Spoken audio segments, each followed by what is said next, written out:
mbokk yi ñu ngi leen di nuyu di rafetlu bu baax seen ànd ak ñun RFM ni ñu ko baaxoo alxamis ju ne ci waxtu wi ci kàttanu borom bi ñu àndaat ak yéen seen émission yoon wi ñu ngi am mbégte àndaat ceeg monsieur le ministre Modou Diagne Fada mooy directeur général bu Sonacos monsieur le ministre ñu ngi lay ziar rafetlu bu baax teewaay gi. ñu ngi lay sant di la nuyu Alaaji Assane di nuyu mbokk auditeurs yi ñuy déglu yëpp di ñaan at mi ñu dugg muy 2020 ñu dugg ci ak bisimilahi rahmaani rahim.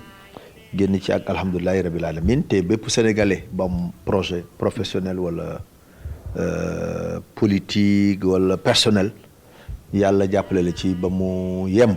amin amin monsieur le ministre yàlla ñu yàlla boole ñaan gi laaj bu njëkk bi mooy ab diir bi ñu la dénkee kër gi di Sonacos ak léegi manes na wax ni léegi sol nga mbubb ma dëgg retrouver nga say marque ne directeur général.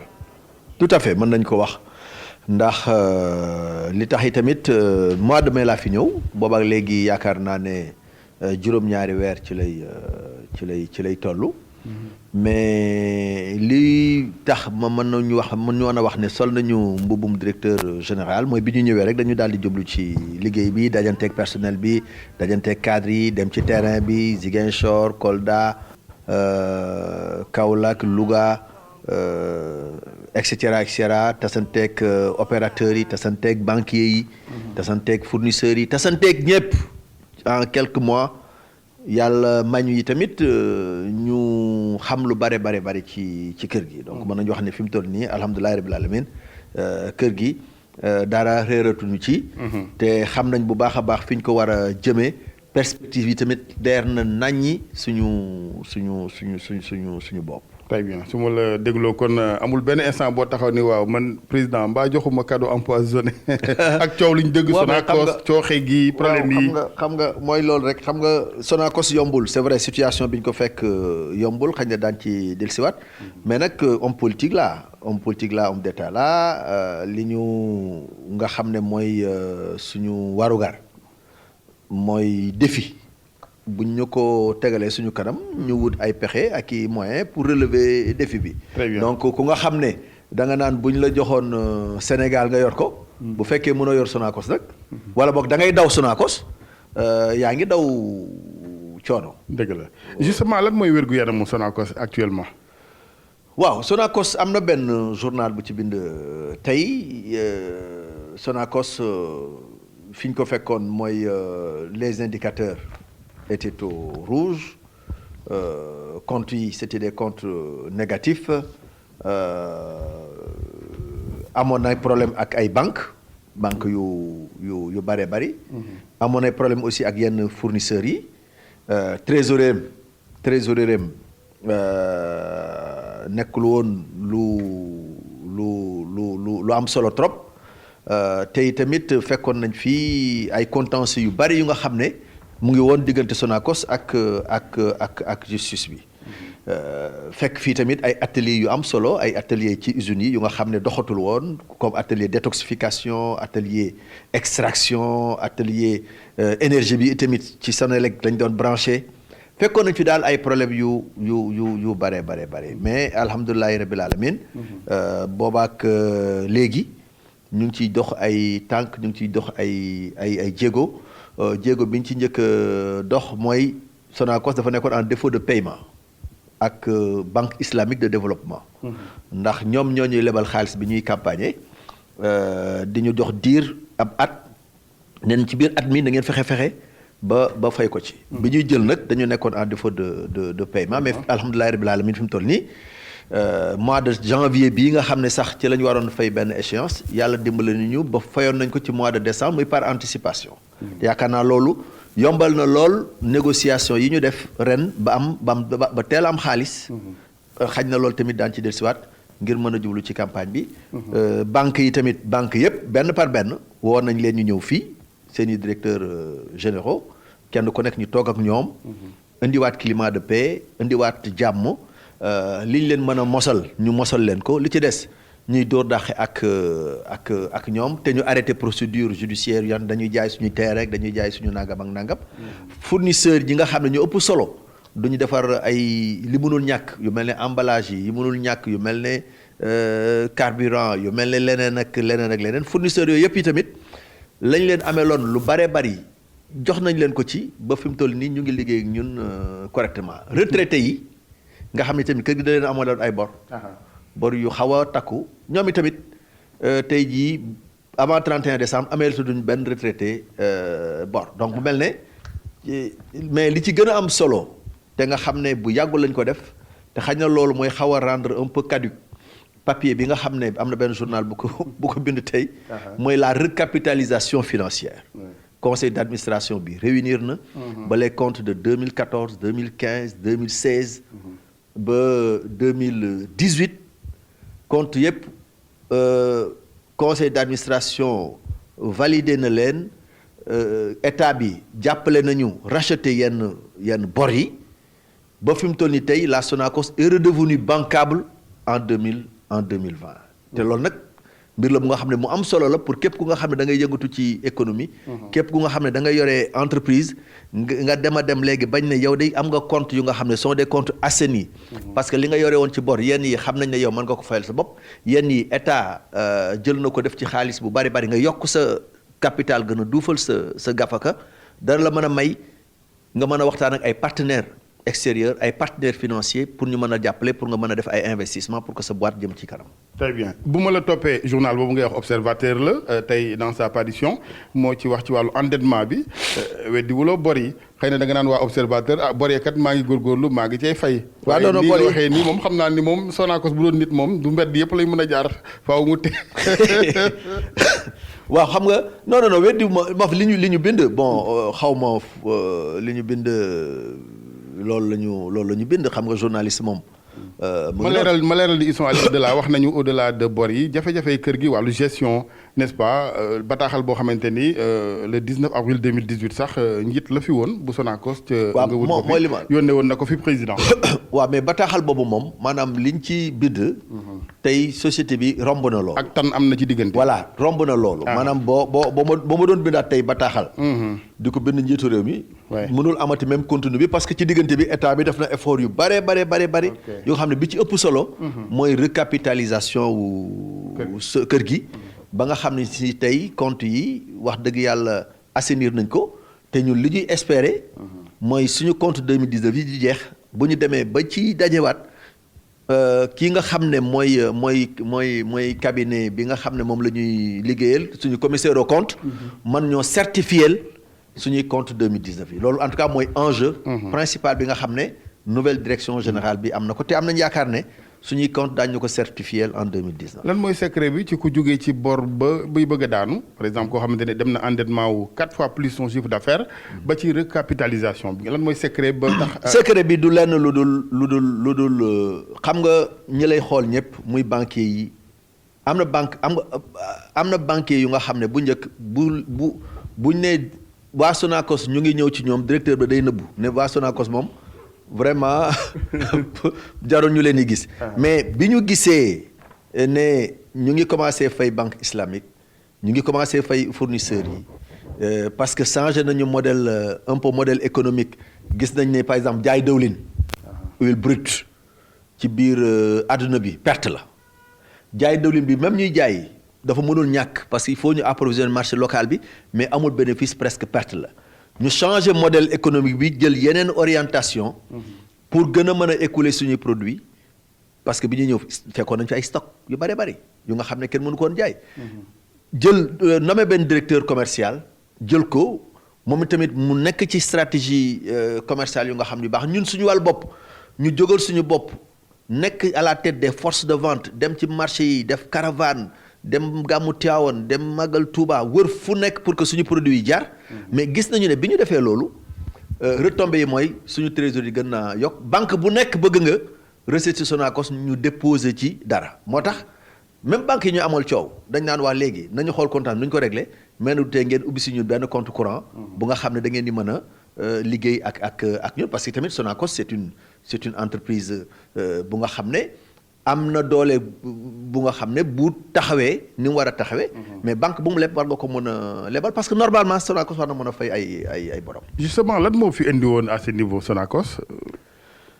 bu ma la waxee rek li ma xalaat ndax man langue de bois souvent nag daf dul nekk sama mbir parce que man soit damay wax wala ma bañ a wax. gëm naa ne li indi woon Sonacos fi mu tolloon privatisation bi ñu génn la maanaam jaay gi nga xam ne jaayoon nañ ko. mu nekk fa lu mat presque fukki at. loolu moo suuxal kër gi. et yaakaar naa ne président Macky Sall def na lu rëy lu nga xam ne aussi élément de bilan la mais peut-être élément de bilan immatériel la mooy décision bi mu jël ne dafay jëlaat kër gi.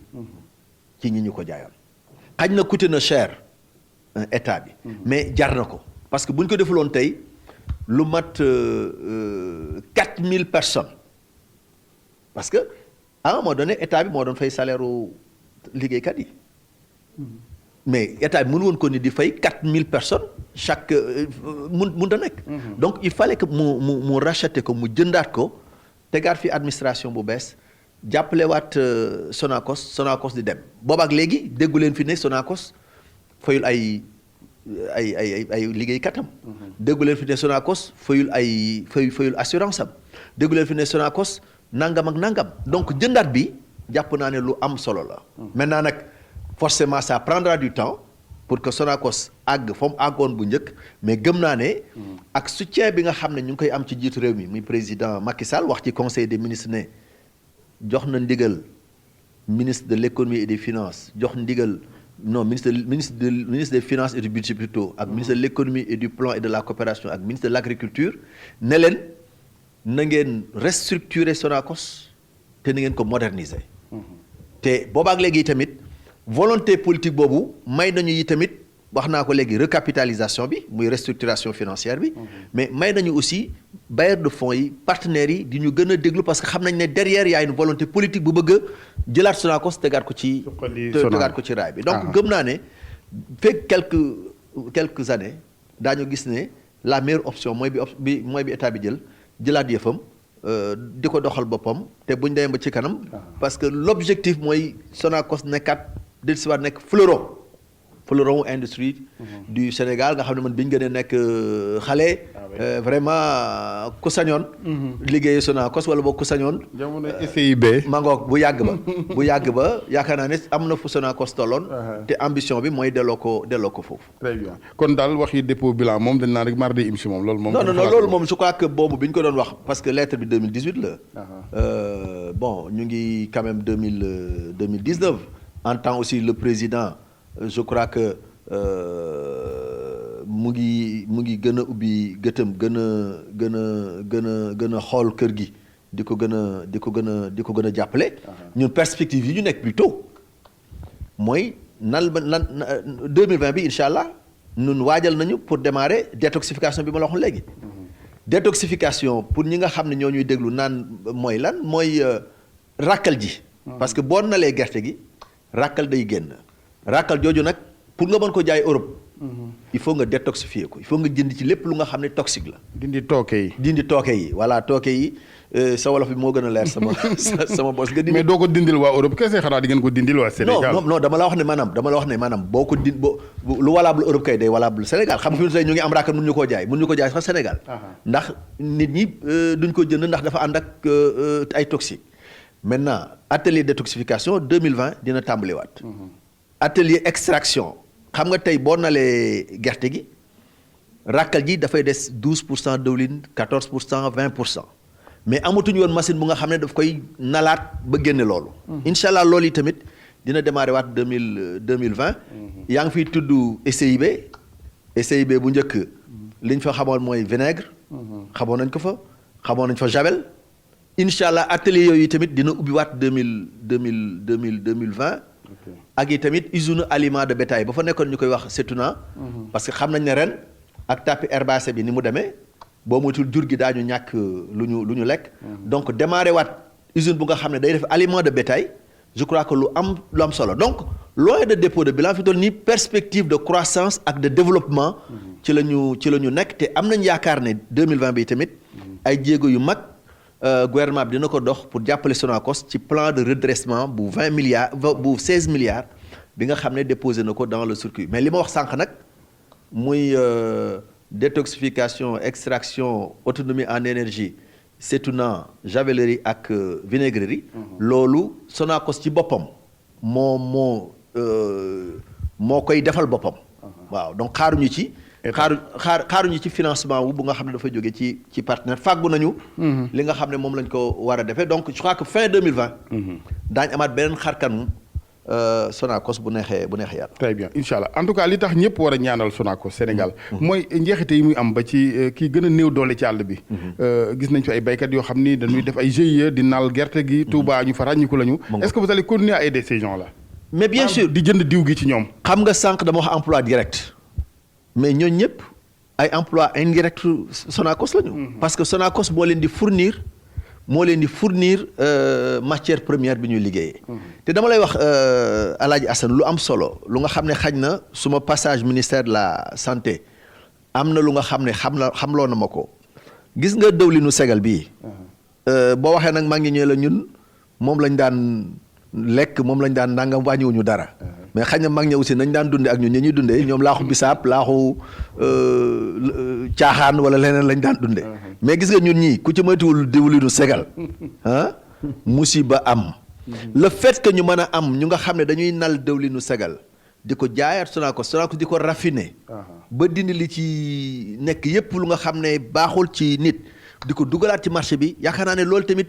dañuy régler un problème de santé publique dans ce pays-là. am na solo et c'est très important. mu fàttali mbokk yi seen émission yoon wi ngeen di teewloog RFM monsieur le directeur général bu Sonacos la ñu ci àndal monsieur le ministre Modou Diagne Fada sëñ Diagne li gën a ñëw nag la jël seen i mbir gën ko jafeel bokk na ci wërum matière première gi ndax nag ku ne Sonacos ne gerte gi gerte googu daal maa ngi lay tooñ sànq ci rajo bi ci suba sax ne dégg naa Modou Diagne Fada ngi ci àll bi wër gerte daal mel daal doomi gerte yi nga soxla amagoo li doy. dëgg la parce que bu ñu xaymaa li ñu amagum. tey jii ñu ngi ci 4139 tonnes récap bi ñu def tey loolu nag boo ko méngalee. ak li ñu amoon daaw ci jamono bi daanaka li ñu amoon daaw ñetti cee na ko kon xam nga vraiment Sonacos li mu doon xaar ci gerte gisu ko. gab bi yaatu na de. waaw gab bi yaatu na trop. alors mu nekk lu nga xam ne nag problème la mais xam nga campagne ñi ciy dugg dañu bari. parce que campagne d'abord producteur bi la fa la départ gëm naa ne producteur bi moom muy baykat bi fi mu toll nii moom mu ngi naan alhamdulilahi rabbil alamin waaw parce que pour la première fois ñu gis ne gerte jar na juróom fukk ak juróom léeg-léeg sax ñu wax ba juróom-benn fukk. mu nekk lu nga xam tamit quand même. njariñ la parce que loolu dana impacté ci njaboot yi ci réew mi. pauvreté dana xeex ak pauvreté et cetera. alors mu nekk lu nga xam ne nag dañ ko war a maintenir c'est-à-dire que man sama wax du jëm ci nañu téye chinois yi. non wax ma loolu de. non sama wax du jëm ci nañu fexe ba baykat bi li muy jot wàññeeku pour man baykat bi comme moo nekk à la base. das ci war a gis boppam. te loolu moo tax président Macky Sall ne prix plancher. parce que bu doon prix plafond 210 ku romb 210 ñu ne la jàdd nga yoon. contrôle économique daal sa kaw. maanaam ñu leeral mbokk yi nga xam ni seen tubaab demeewu ni mooy kenn terewul kenn nga jaay lu ëpp 210. waaye bu mu ko yées. na tàmbalee 210 jëm kaw kilogramme. ba na tàmbalee 210 ba 1000 francs lu ngeen mën nga koo jëndee mën nga koo jaay waaye daal. bu kenn jëndee wala jaayee lu yées 210. foofu nag chinois yi dañ leen faa gën a. waaw léegi foofu ñëw ak seen njëg yu baax. waaw foofu chinois yi du ma wax gan ñi wala boog ñiy jënd. ñoo gën a taxaw wàllu Sonacos ci côté boobu. te loolu comme ni ñu koy waxee rek xañ na campagne daaw ak daaw jéeg ba. huiliers yi ñoom ñoo ci doon gën a gis seen bopp. mais ren nag moom baykat yi ñoo ci gis seen bopp ñun ay doomu baykat lañu kaw gi la ñu dëkk dañ naan alhamdulilahi rabbil alamin te baykat yi ñoo gën a bari. seulement li ma bëgg a wax travailleurs yi nga xam ne ñoo nekk Sonacos nga xam ne fan yëpp ñu ngi doon yëngatu. jàpp naa ne ñoom ñëpp déglu nañu démb président de la république. déglu nañu tamit bi ñu ko laajee wàllu Sonacos ak wàllu gerte gi li mu ci tontu moom dafa nekk nga xam dafa njaboote ñëpp. boo njabootee ñëpp nag. da ngay tëddee njaaxaanaay tey jii gis na ne marché bi favorable na paysans yi nee na alhamdulilahi rabbil alamin mais nee na bu ñu nee ba ci kanam bépp mesure bu mu war a jël pour jàppale Sonacos pour que Sonacos am gerte moom président dana ko jël kon nag mu mel ne ñoom tamit lañ doon jàmbat ak coow ci rajo yeeg. télé bi dafa mel ne président de la dégg na leen. te bàyyi na leen xel. à juste raison. waaw parce que bu ñu perte matière première ñoom dootuñu liggéey. mais xam nga perte matière première. bu ñu ko defee non seulement ñoom duñu liggéey mais bu yàggee tamit même baykat bi dootul liggéey. ndax dootul amati production. donc perte matière première moom dañ naan lu jiw wa jeexul. jógu fa donc lu mu métti war nañoo fexe ba jiw wi moom. des fi parce que loolu mooy continuité. maintenant ban formule la état yi indi comment expliquer ça à des gens yoo xam ni moom pauvreté ak ñàkk da leen kii ba ñu lebu nga ne ko bul jaay parce que njiw mi na fi des ëllëg. ban formule nga yaakaar état mën naa bañ a wax loolu. xam nga tey fi ñu toll nii tey man tey li nekk suñu xel ñun waa Sonacos. mooy comme ñun mënuñu ñàkk matière première nan la ñuy def ñun Sonacos. ba ñu mën a taxal politique bu nga xam ne dañ koy woy politique de la maîtrise de la matière première. nan lañ mën a def ba ñun suñu bopp. ñuy mën a lëkkaloo ak ay GIE ak ay coopérative ak ay comité villageois ak ñeneen pour bay. wala ngeen wuti tool. waaw mooy bay lu nga xam ne parce que man dem naa Chine. visiter ay entreprises yu def dawlin mais la leen wër yépp ay toolu gerte lañ ko def. donc ñun war nañu mën a soobu yi tamit ci fànn boobu pour une meilleure maîtrise de la matière première. mën nañu war a mën a dem sax ba wax ak ñu mel ne waa SAED xool nan lañ mën a defee de l'arachide irrigué yu nga xam ne saison bi dañ ciy am ñaari récolte wala leneen.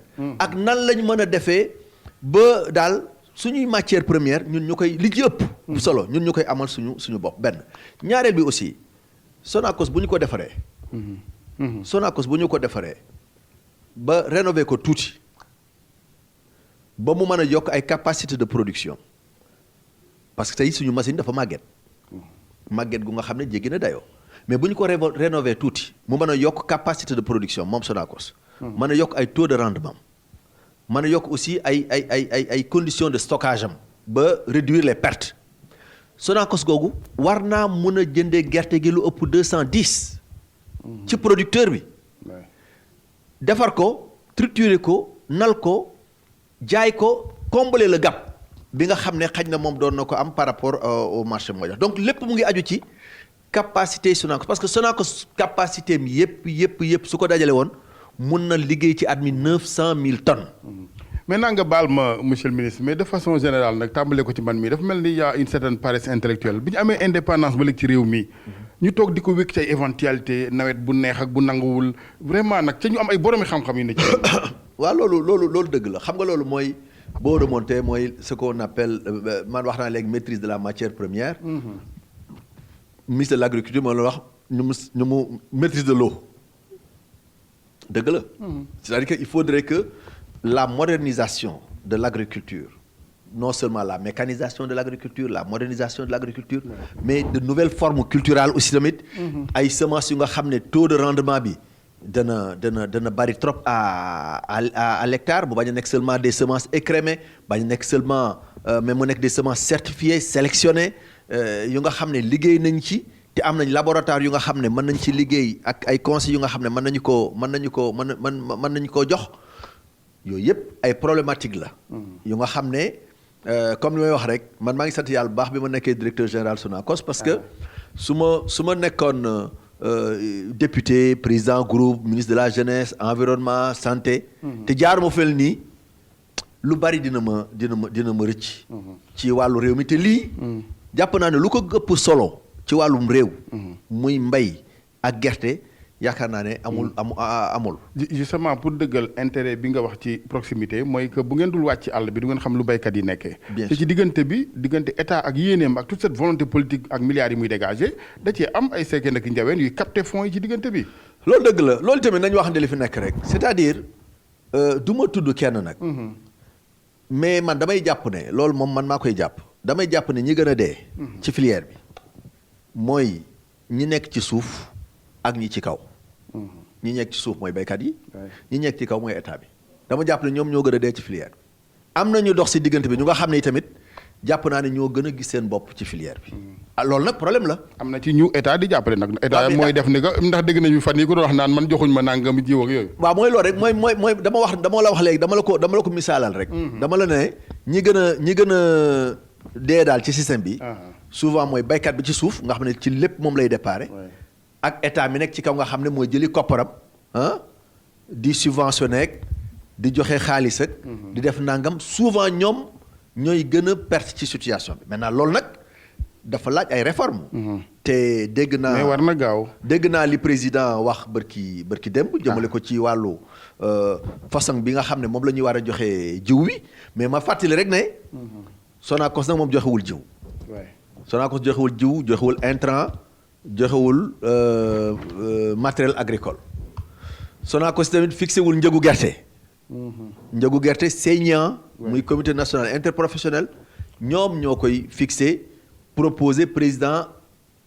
validé ne prix plancher. maintenant ñun kuréelu état la ñu parce que boo xoolee suñu capital 99,79 état moo ko moom tuuti la ci ay privé am. donc ñun stratégie bi nga xam ne état bi daf ko dégagé dañuy jéem a xool nu ñu tracé suñu stratégie ci biir stratégie globalu état bi. loolu moo tax tamit suñuy comportement ak suñuy discours mënul bokk. ak yeneen huiliers yi nga xam ne ay privé la ñu. nga xam ne ñoom moom seen entreprise ñun état moo ñu moom. ndax état moom capital bi donc ñun suñuy stratégie mënul woroo ak stratégie globale bi nga xam ne état bi tëral na ko. très bien liggéeykat yi seen bopp nag dans tout ça parce que coow li muy neex béykat yi sénégalais yi diw gu ñu jënd mais ñii liggéey diw gi. liggéeykatu Sonacos. j'imagine que seen situation bu amee tanit baaxewul noonu de wala.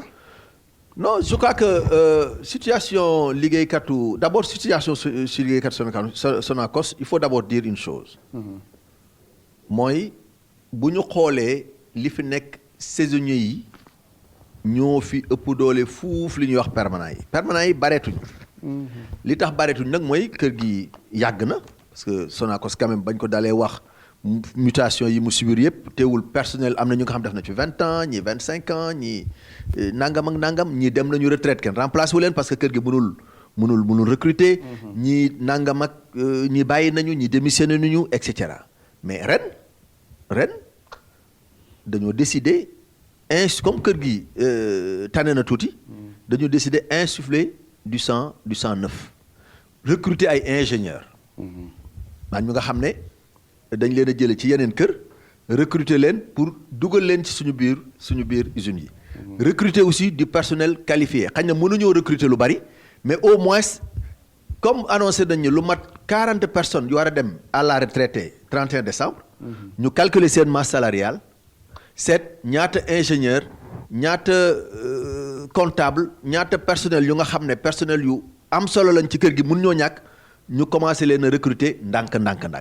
ba avant ngay ñëw ñii rek ñu ngi doon recevoir benn ingénieur électromécanicien bu nga xam ne dañu ko bëgg a jël yóbbu ko ci biir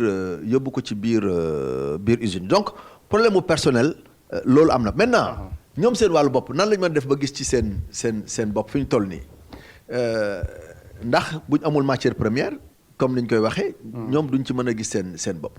mais je crois que li leen président Macky Sall wax barki démb bi muy def entretien ak journalistes yi. war na leen a doy bi mooy gis nañu ne président Macky Sall mu ngi teg bët ci ñoom. te président Macky Sall nee na du leen fàtte te nag man. làqatu si ginnaaw état parce que état moom moo yore lépp. yaakaar naa bu ñu amee kiiraay loolu nga xam ne président Macky Sall promettre na ko liggéeykat yi promettre na ko waa Sonacos jàpp naa ne loolu war naa mën a daal suñu xel ba ñoom itam nag ñu ànd ak tekk ànd ak teey bàyyi wax ji ci rajo bi wax ji ci télé yi parce que yooyu tamit du lu nga xam ne mun na wax nañ ba déglu nañ ba président dégg na leen. ba tontu na leen. léegi nag nañu ànd ak dal ànd ak tekk xaar ba xam nan la waat jëf bëtam. monsieur le ministre tekk gi gën a gaaw kay mooy ngeen saafara mbir yi rek bu ngeen leen joxee ay intrant ñu gis ni kër gi wér na léegi kenn dootu leen dégg. non mais ñoom xam nañ ne guddeeg bëccëg. lii directeur général di dox. ak lii président Macky Sall di dox. mooy lu leen aar lu leen sàmm xam nga xel xalaatul.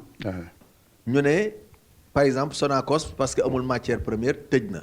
wala Sonacos amul matière première dàq nañu ña fay doon liggéey ñëpp parce que déjà ñun même à l'interne parce que gouverner aussi c'est prévoir te man nag dama gëm planification dama gëm anticipation campagne bi commencé tëdd nii maa ngi naan waa léegi man 2020 bi nan laay yore sama kër fi mu toll nii jamono ji may wax ak yow maa ngi ci nan laa mën a def ba dem importer de l'huile végétale indi ko sama usine bii raffiné ko di mën a jaay dëwlin comme ni ko Sonacos daan defee bu njëkk te xañ na mooy mayu ko woon pour mu continuer di ko def incha allah ñu ngi ci xalaat boobu.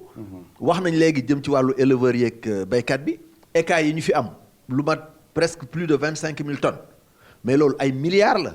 yu nga xam ne ma nga fa rek toog di maxe. mais yooyu tamit nan lañ mën a ci jóge ba comme ni ñu defoon stock dëwlin yi nan lañ ci mën a jóge ba jaayi ko. loolu tamit ñu ngi ci tànk yooyu. mais lu leen teree jaay dafa am une concurrence déloyale wala qualité bi amul wala. non xam nga y a plusieurs choses. D'abord problème mu qualité. Il faut dire les choses telles quelles.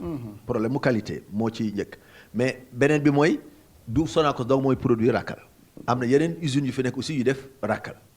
te les entreprises locales qui sont dotées d'équipements yu nga xam da leen mën a may. ñu détoxifier affaires yi bariwuñu. et le marché sous-régional aussi doxewul ni mu waroon a doxee donc li nga xam ne moo ci mën a génne rek. mooy ñu détoxifier ko jël consommation locale bi ñu jox leen li ñu mën a jël leneen li ñu jaayi ko bitim réew. très bien ay mesures yu wér la laaj de parce que déjà il faut une remise à jour ci wàllu matériel ngeen tolloo gars yi. c'est ça non moo mais c'est xam nga bu ma la waxee ne fi mu toll nii daa nekkee Sonacos brevet bi nga xam ne maanaam mooy mën a dindi li ñuy wax aflatoxine. ci ràkkal ji wala ci dëwlin ji wala ñu mën di doon. su ma la waxee daanaka dans toute l'Afrique brevet bi mu ngi Sonacos ñoom ñoo xam méthode bi. ñoom ñoo xam nañu koy defee. équipement yi rek la ñu amul personnel baa ngi fii. te équipement yooyu moom la ñu wax ne 2020. daañu leen ko jëndal. pour que ñu reprendre di ko def ba nga xam ne lépp luy toxique waxuma la aflatoxine mais lépp luy toxique parce que dañuy wax afla mais y a beaucoup d'autres toxiques. qui sont dans les productions agricoles yu machines yooyu di dindi incha allah machines yooyu passé nañu appel d'offres yi passé nañu commandes yi. gëm nañu ci biir 2020. dina yemb. très bien incha allah mu mel daal yaakaar am na macha allah. alhamdulilah yàlla bu yàlla tas yaakaar. amiin amiin. il faut que état bi aussi gën a góorgóorlu parce que monde rural bi moom bu amee jafe-jafe dañ ko yëg si ba Ndakaaru. mais c'est normal xale yëpp ay ñëw di dekk ambulant ka jaayatu Ndakaaru lal ba buntu pale ba. xam nga dañu daan wax bi ñu xam nga ñun man comme ci kaw gi lañ dëkk dañu daan wax moom daal bu traite taxawee te neex. bu traite taxawee te neex. lépp dox. maa la ko wax. waaye bu traite yeexee taxaw wala traite wala na kii bi neexul. lépp taxaw. parce que ña nekk ca kaw ga. du ñu dee xiif foofu. maa la ko wax te mën a wut si dara ci taax yi. moo tax nag ñun ñëpp am nañu intérêt te man gëm naa ne en tout cas l'agriculture war na mën a régler problème mu chômage ci réew mi. gëm naa ne l'agriculture mais l'agriculture dafay ànd ak industrialisation. c'est-à-dire que bu kenn xalaat ne. agriculture buy dem nii rek mun na régler problème réew mi. non agriculture day dem mais day ànd ak tissu industriel. ay usines. moo tax bu nit ñi di wax naan waaw bon nañu am rek semence. déedéet am rek semence doyul da ngay am semence am yi tamit ay entreprises yu ko transformer. parce que loolu mooy indi valeur ajoutée. loolu mooy indi yokk pouvoir d'achat. loolu mooy indi nga yokk assiette de la consommation loolu mooy économie. malheureusement discours bi mu ngi fi boobaak léegi monsieur le ministre booy dem Thiès gis nga mango ji ni mu yàqu yoonu Pout boo duggee Sébikotane mandarine ja ca pourtant man xaw ma lu ñu dal. xam nga maanaam xam nga dafa am yenn secteur yu nga xam ne. boo ñu xam ku ko gérer. yaa ngi wax mango ji. yaa ngi wax darkase ji waxal noix de cajou fële ci sud Sénégal. il faut que yooyu. dafa nekk ay filières yu nga xam ne sont des filières rentables. mais il faut que ces filières-là soient prises en charge par l'État. parce que du filière yu nga xam ne rek da nga koy bàyyeeg classe Massamba wala classe Mademba. léeg-léeg nit jóge bitim réew ñëw ne noix de cajou bi jënde 200 jënde 300. jënde nangam ak nangam. man tey fi mu de noix de cajou. dama dem Casamance ma laaj benn nit ma ne ko mais yow noix de cajou yi yéen kan mooy seen ministère de tutelle. mu ne ma ñun est-ce que de environnement ma ne ko environnement man moom nekkoon naa ministre de l'environnement. je ne me suis jamais occupé. ma ne ko est-ce que kon du ministère de l'agriculture mu ne ma bon là-bas aussi on dit que c'est l'agroforesterie. mais il faut bien qu'il y ait quelqu'un qui gère la filière noix de cajou. C'est valable pour d'autres filières. Donc loolu tamit dafa nekk filière yu nekk ci suuf yu nga xam ne dañuy jàpp ne bariwul xaalis te xaalis bu bari la ci Sénégal mën a jënd ci kaw nag ñu xam. lan la ñu exportation mën a andil. parce que El Hadj Assane. ñu ngi wax gerte exportation. mais exportation bala muy jariñ réew. day fekk li ci laxasu ci wàllu koom-koom yépp ñu wekk ko.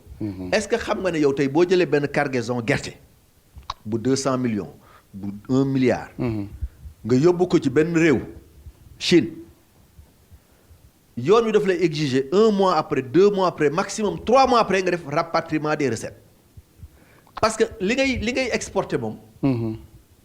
alal ji warul génn réew mi. marchandise bi mën na génn réew mi. mais alal ji moom dafa war a dellusiwaat ci réew mi mais kenn du ko def. suñu mbokk yi nga xam ne mooy mbokk yi nekk ci chinois yeeg ñeneen ñi cash la ñuy jëndee. mais xaalis daa war jaar ci banque. ñu mën ko tracer. mais kenn xamul xaalis boobu fan lay jógee ak lu ci banque yi di perte. très bien donc koomu réew mi tamit. laaj na réorganisation laaj na côté yooyu.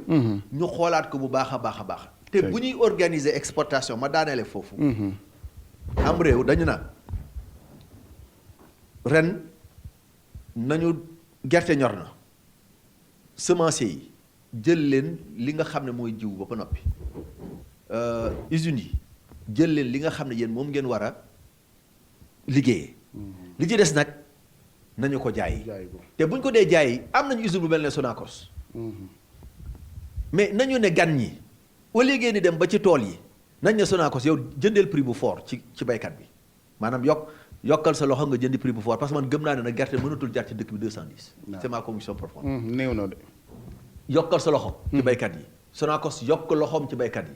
ñu ne nag bépp gan bay jënd na la Sonacos jaay bu ko defee yëf yi dana organiser wu baykat bi dana ci gis boppam exportateur bi gis ci boppam chinois bi gis ci boppam parce que même chinois bi fi mu toll nii wàññi na ay bénéfice am parce que li muy jëndee gerte gi cher na cher gu nga xam ne. su ko yóbboo réewam. ay marge bénéficiaire am da ciy wàññeeku. très bien ak yoonal daal mënu cee ñàkk. monsieur le ministre Modou Diagne Fada ma ne su la bañ a waxee politique ak yow surtout actualité bi fi mu toll monsieur le président de la république def na ni mu ko baaxoo ci aada discours à la nation 31 décembre. xam naa moom da nga naan lépp gongo ndax yéenay liggéeyandoor mais sa waa ji gars yi nee nañ daa waaf ci yenn questions yi daan ci ñëw ci kanam yow ban jàngat nga def ci discours bi. non du rek dama war a wax ne lépp gongo c'est-à-dire man un allié objectif là. su ma ci gisoon lu ci sikk aussi dama naan bu ma la ko waxool yow sa micro yi tamit bu ma toogee ak moom dinaa ne ko man discours bi. léegi lii sikk da ci mais ay la yéwén. li mu wax tàmbalee ko ca dialogue politique ba ñëw ba ci fondamentaux wu économie bi ni mu taxawee malgré li ñuy wax endettement malgré li ñuy wax gis nañu suñu taux de suñu inflation dañ ko maîtriser suñu taux de croissance nangam li mu wax jëmale ko ci nécessité pour que nit ñi jëm ca kanam dox jëm ca kanam wax affaire diligence administration na gën a gaaw na yëf yi nekk mbirum fast track nañu taxawal kuréel yu nga xam ne loi yu nga xam ne dafay xeex violence faite aux femmes violence faite aux enfants nañu taxawal lii nga xam ne mooy ay prix du chef de l'État pour encourager la propreté la lutte contre l'encombrement nañu saytu yi tamit li xew ci réew yi ñu wër ndax réew yooyu ñu ngi leen di mais thème yooyu mu wax mais nit mënul wax ne thème yooyu du ay thème d'actualité waaw parce que thème lañ yu nga xam ne vécu sénégalais yi ci lay wax donc man te discours bi guddul gàttul li mu waroon a wax na ko te yàpp naa ne initiative bi teg invité presse nationale pour gën a faram-fàccee pour gën a leeral yi tamit jàpp naa ne initiative bu rafete la. lu am solo ci wàllu yeesal gi ñu ci indi. voilà maintenant am nañu jàpp ne ci wàllu 3e mandat bi waroon na cee gën a leeral bopp askan wi ñii jàpp ne ak xiini min da ca am moom ci moom def na ko xiini min nii wii nii non moom mooy xiini min. xam nga foofu tamit man vraiment damay d'accord ak président gis nga El Hadj Assane. am réew ñun politiciens yi moomuñu ko xam ñun politiciens yi lu ñu intéressé. kañ laay falu. kañ laay nekk conseil municipal. kañ laay nekk maire. kañ laay nekk président kañ laay nekk lii te loolu warul nekk la première préoccupation d'un pays en voie de construction en voie de développement. nañu xool accès universel aux services sociaux de base. nañu xool nit ñi nan lañ mën a amee courant nan lañ mën a amee santé nan lañ mën a amee école jàngukaay yu baax nan la loolu jàpp na moo ëpp solo te itamit nag dafa am tàng bu nga xam ne dañuy wax élection am tàng bu nga wax dañu war a wax développement ak économie ak lu jëmale réew mi kanam. mais tey jii tey su président waxe woon nen comme ni mu ko waxee kenn dootutul liggéey ci réew mi. ñëpp ci wax boobu la ñuy jëm donc jàpp naa ne attitude bi mu nekk itamit buñ ko seetloo ba seet ko loolu mooy njëriñu Sénégal fi mu toll nii parce que dañ ko fal juróom-benni weer juróom-ñaari weer amagul at. ci benn programme liggéeyal ëllëg moom ay projet yu nga xam ne sumb na ko am ay projet yu nga xam ne naal na ko mais xanaa nit ñi daañu may nit ñi ñu am tekk ak tey ak dal pour mën a liggéey loolu ngir njëriñu Sénégal maintenant bu jamonoy wax ji jotee. mais nit ñi wax ci. malgré tout ça du loolu du indi tekkaaral de gars yi dañ ko ne di ci wax yow sax ndax dina la mën a may nga nekk éventuellement candidat 2024 lan mooy ambition personnelle politique bu Modou Diagne Fada. mais ak LDR Yeesal. mais xam nga LDR Yeesal ak Modou Diagne Fada ay partis alliés lañu.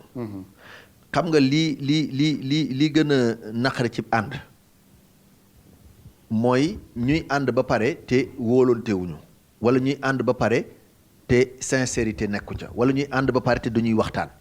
man dama gëm ne posture LDR Yeesal mënul génn posture ñi ñu àndal tey ji suñuy allié mooy ñi nekk grande majorité présidentielle. le moment venu buñ ca àggee LDR Yeesal ak PS ak AFP ak APR ak parti ko seq yépp mais daañ seq taabal toog wax mais pour le moment est-ce que am na benn importance benn parti jóg ne man damay def lii wala benn individuel jóg ne man damay def lii damay tax ni boobaa yaa ngi yàq ànd bi. te jàpp naa ne yàq ànd bi. du njëriñu Sénégal du njëriñu coalition bi te ñun ñëpp dañu war a tënku ci luy njëriñu Sénégal njëriñu coalition. très bien yow tënku nga ci mbiri mandat bi mu des liberté démocratique yi quand même monsieur le ministre yàgg nañ la xam ci xeex wax dëgg yàlla pour renforcement démocratie au Sénégal tàmbale woo ko bi nga jiitee parti université nga ko tàmbale xanaa tey doo toog ba tey ñu jàpp ay ndaw ay Guy Marius Sagna nga ne oui c'est bien fait. non xam nga man mi xam nga bon wax naa ko fenn taw kooku suñu rakk la. bon kenn yéenewul kenn dugg kaso. man en tout cas yéenewuma ko kenn bon engagement politique rek ak engagement nit ki ci li mu gëm li mu jàpp ne mooy dëgg souvent mën na ko yóbbu kaso man dem naa kaso ay yoon ci yu demee noonu rek tey kenn du marche ma ne dinaa marche ñu jël ma tëj ma tey kenn du def lii ma ne dinaa ko def. mais boobu vous estimez que ñàkkum démocratie la wala da nga ne woon c'est normal naa toog ci kaso bi. déedéet non ñun dañu jàppoon ne c'est-à-dire que xam man ni ma gisee mbir mi. man su ma nekkee homme politique di politique. nekk opposition. gouvernement bi tëral ay mbir yu nga xam ne man ànduma ci. moo xam mu ne dafa bëgg a yokk lii wala dafa bëgg a def lii wala dafa bëgg a def laa man ànduma ci am naa droit manifester. Sénégal nag bu ñu waxee ñu ne constitution bi moo ne am nañ droit manifester constitution bi li mu maye bari na daanaka lépp la maye. waaye nag lenn lu nekk dafa am ay loi ci suuf. yuy préciser droit constitutionnel bi nan lañ ko war a exercer nan lañ ko war a doxalee. maintenant bu fekkee man damaa tànn ne man du ma tënku ci. loi yooyu ndax bëgg naa.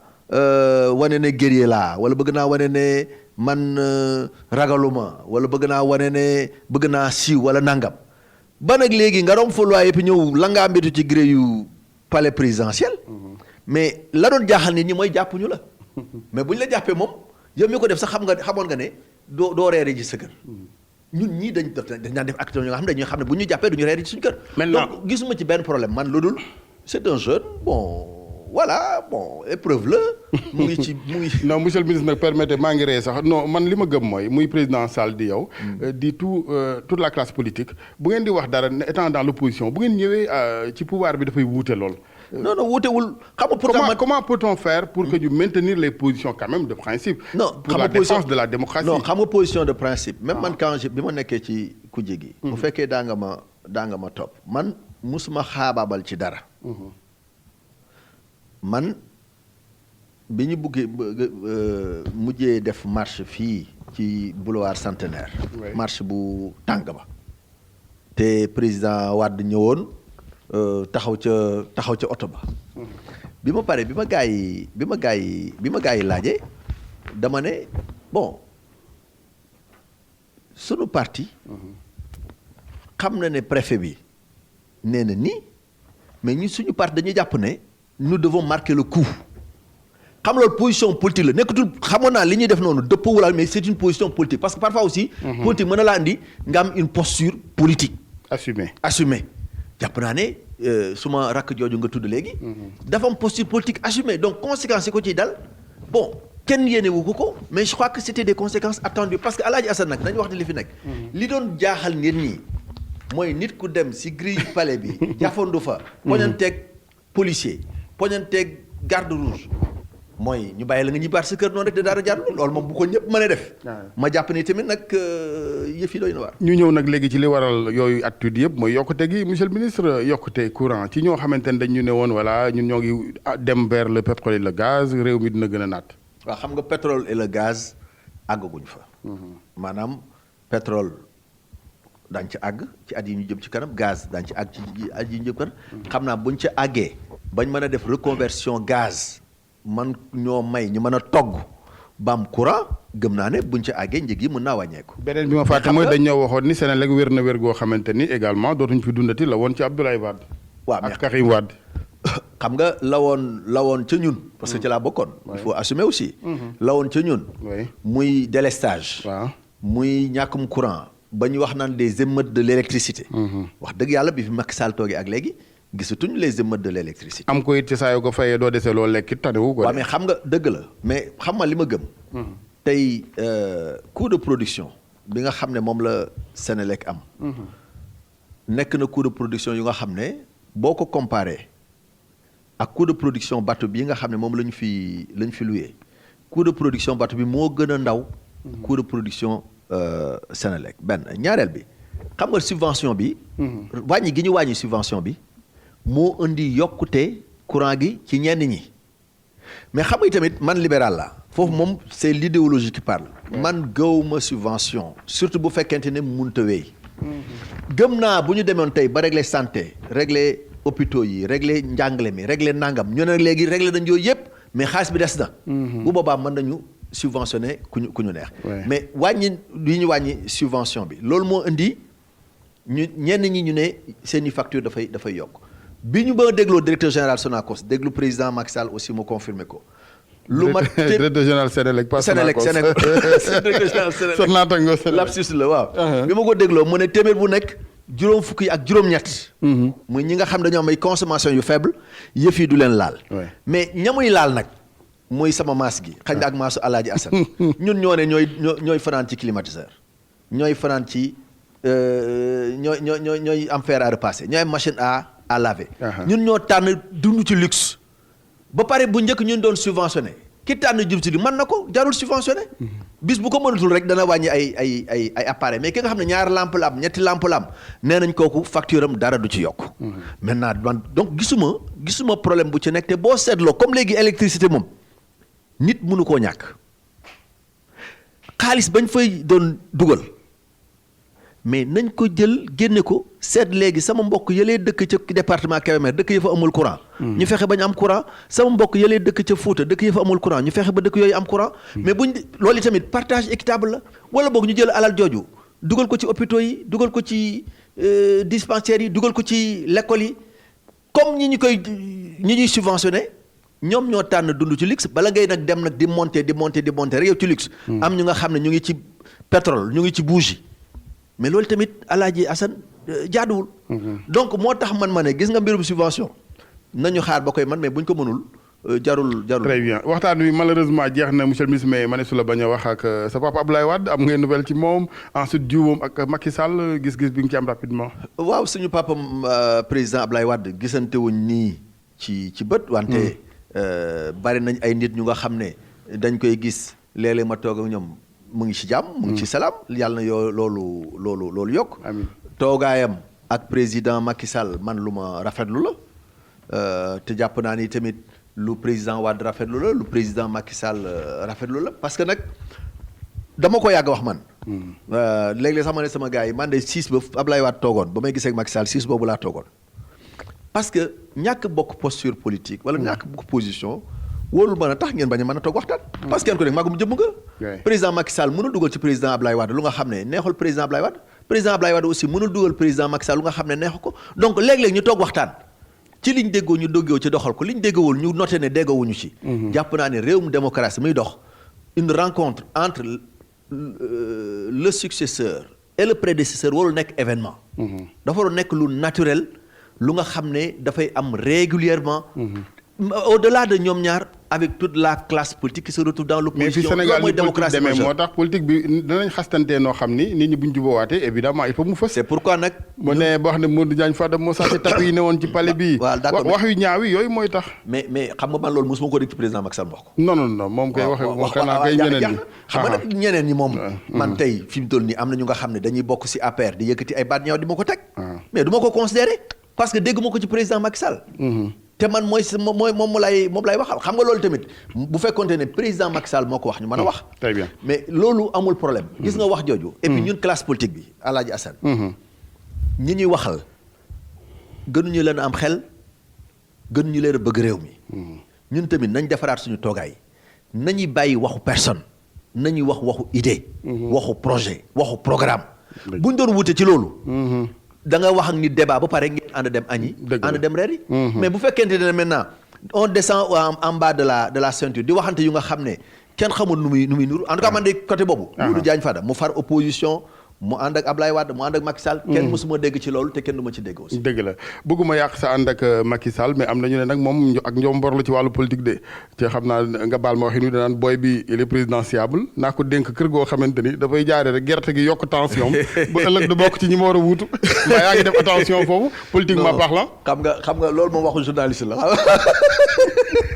waxu journaliste non mais président Macky Sall d'abord nit la ku nga xam ne dafa sincère ci àndam nit la tamit ku nga xam ne ay nattangoom jox na leen cër te xam naa ñun ñëpp la yéene jàmm te li ma gëm mooy joxuñu Sonacos pour piéger ñu joxuñu Sonacos pour detteel ñu wala pour ñu échouer wala nangam parce que suñu échec aussi échec am la kon yaakaar naa loolu amu ci benn loolu moom xam naa ne xalaat bu xóot mooy àgg foofu.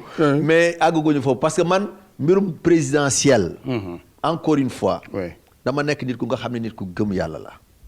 xam nga luy sama ambition naay mën a bokk ci ñi nga xam ne dañuy tabax réew mi. dëgg la waaye man jëluma rek camisolu président sol ko ne par force dama koy nekk. déedéet parce que du loolu moo am solo li am solo mooy.